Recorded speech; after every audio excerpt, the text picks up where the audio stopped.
சங்கத்தின் செயலாளர் ராஜ்குமார். தமிழ் சிங்கள பேச்சுவார்த்தைகளை மீண்டும் தொடங்க ஐரோப்பிய ஒன்றியத்தை தமிழ் தாய்மார்கள் வலியுறுத்துகின்றனர். 16 ஆண்டுகால மௌனம் தீர்வாக இருக்க முடியாது. போரின் இறுதி கட்டத்தின் போதும் அதற்கு பின்னரும் வலுக்கட்டாயமாக காணாமலாக்கப்பட்ட குழந்தைகளின் தமிழ் தாய்மார்களைய நாங்கள் ஐரோப்பிய ஒன்றியத்துக்கும் சர்வதேச சமூகத்துக்கும் மனமார்ந்த வேண்டுகோளை விடுக்கிறோம். இன்று 3036வது நாட்களாக வவுனியா நீதிமன்றத்துக்கு முன் ஏனையின் வீதியில் அமைந்துள்ள எங்கள் போராட்ட பந்தலில் எங்கள் பயணம் தொடர்கிறது. எங்கள் குழந்தைகளின் கண்டுபிடிக்க வேண்டும் என தவிப்பதோடு மட்டுமின்றி இனப்படுகொலையிலிருந்து எதிர்கால தலைமுறையினை பாதுகாக்கவும் தமிழர் இறையாண்மைக்கு சர்வதேச ஆதரவை கோரவும் அமெரிக்காவும் ஐரோப்பிய ஒன்றியமும் அவர்கள் ஒரு காலத்தில் எங்களுக்கு அளித்த வாக்குறுதிகளை நிறைவேற்றுமாறு அழைப்பு விடுக்கவும் நாங்கள் கூடுகிறோம். இலங்கை அரசுக்கு அதன் பின்னணியில் இருந்த பங்களிப்பாளர்களுக்கும் ஓர் அரசியல் தீர்வு தேவை என யுத்தத்தின் போது ஐரோப்பிய ஒன்றியம் வாக்குறுதி அளித்தது.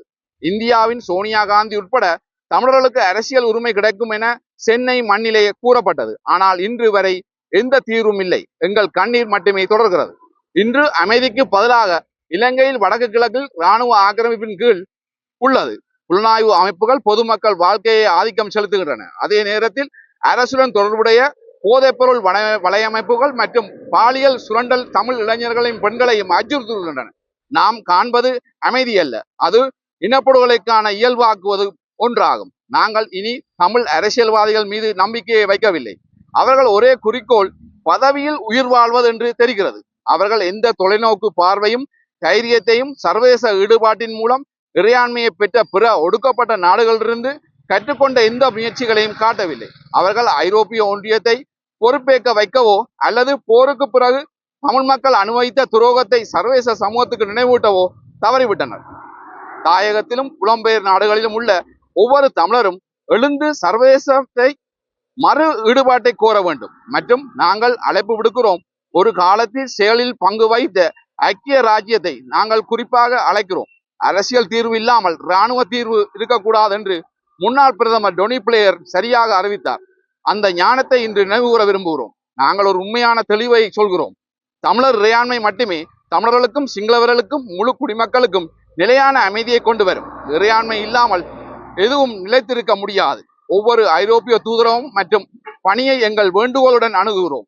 மௌனம் முடிவுக்கு வர வேண்டும். எமது குழந்தைகள் கண்டுபிடிக்கப்பட வேண்டும். நமது தாயம் சுதந்திரமாக இருக்க வேண்டும். துக்கப்படும் ஆனால் தளராத தாய்மார்களின் குரல்கள் ஒருபோதும் அடக்கப்படாது.